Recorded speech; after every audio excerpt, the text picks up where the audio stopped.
The queen descended the steps, her regal form casting shadows in the glowing chamber. The guards tensed, hands on their crystalline spears. "Step aside, human," she commanded, her voice low, dangerous. But when I tried to gently move, the child whimpered and clung tighter to me, pressing her face into my uniform. The sound was small, but it froze everyone. The princess, heir to the throne, was showing fear. The queen halted. Her eyes flicked between her child and me. "What trick is this?" she hissed. "I swear, Majesty," I said quickly, my voice shaking. "I have done nothing. She came to me of her own will." The nobles muttered louder now, scandal and speculation filling the hall. No one in living memory had ever seen the princess behave this way. She was supposed to be distant, reserved, obedient. To seek comfort behind a stranger, a human no less, was unthinkable. The queen's hand twitched slightly, and the guards raised their spears. I tensed, half expecting to be executed on the spot. But then something remarkable happened. The queen raised a hand to stop them. Her golden eyes never left me. "Very well," she said at last, her voice cool but trembling with some hidden emotion. "Bring the human to my private chambers. And let the child remain with him." The gasps doubled. The middle. Secrets of the princess. I was escorted, under heavy guard, to the queen's private quarters. The princess never once let go of my arm, walking beside me silently. Her small steps hurried as though afraid she would be separated. The queen's chambers were vast, filled with relics of wars long past and glowing tapestries that shifted like starlight. Once the guards left, it was just the three of us. The queen stood tall, but her expression was unreadable. "Explain, child," she demanded. The little princess peeked up at her mother, but then buried her face against my arm again. Her voice was soft, fragile. "He's safe." The queen inhaled sharply, as though struck. For the first time I saw something behind her regal mask. A flash of sorrow, maybe even pain. I spoke carefully. "Your Majesty, if I've done something to offend." "You've done nothing," the queen interrupted, her voice strained. She studied me intently, then turned away, as though debating with herself. Finally she spoke. "The child has never trusted anyone. Not even me." That revelation shook me. How could the princess, her own daughter, fear the most powerful woman in the galaxy? The queen continued, her voice low. "She was born differently. Her gifts unsettle others. They whisper she is cursed. Even among her tutors and guardians, she has known only fear. For her to cling to you," she turned, her golden gaze boring into mine. "It means something." I looked down at the little girl. She was watching me now, her violet eyes wide, vulnerable. And in that moment I understood. She was just a child, lonely and desperate for kindness in a palace full of fear. "I don't know why she chose me," I admitted softly. "But if she feels safe, I won't betray that." The queen studied me long and hard. Then, for the first time, she gave the smallest nod.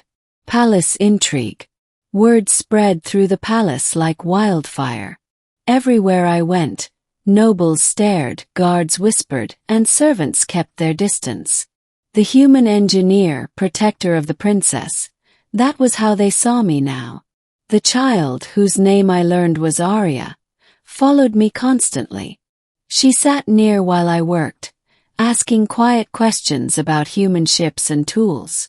Sometimes she would smile faintly at my clumsy jokes, and I realized she was starved for normal conversation. But not everyone was pleased.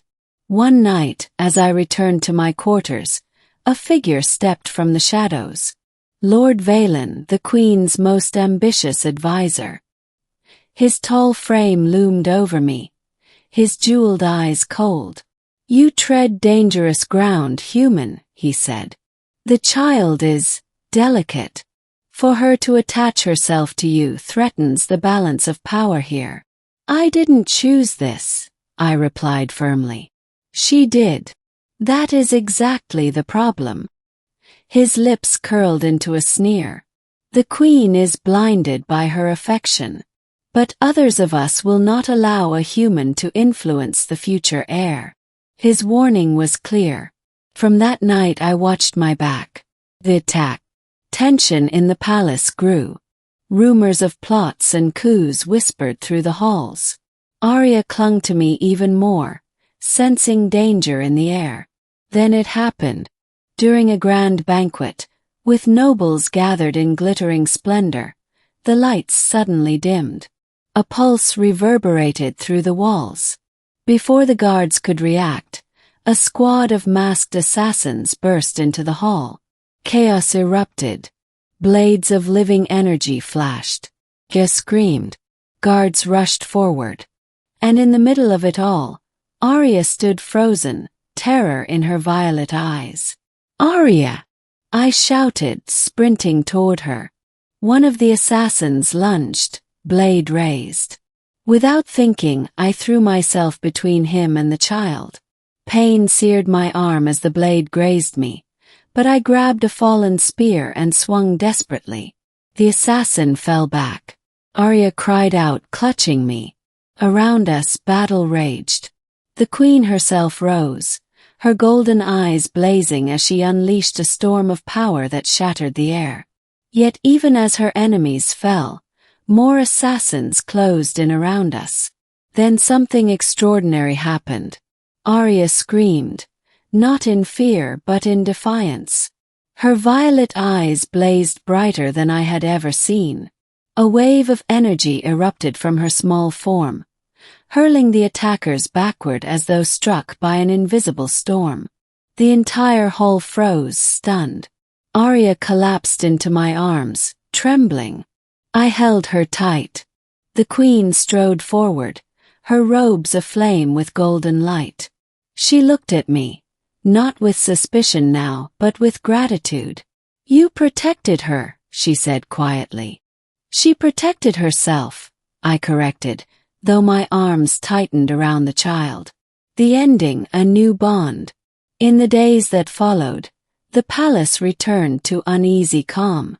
The assassins had been traced back to Lord Valen, who sought to usurp the throne.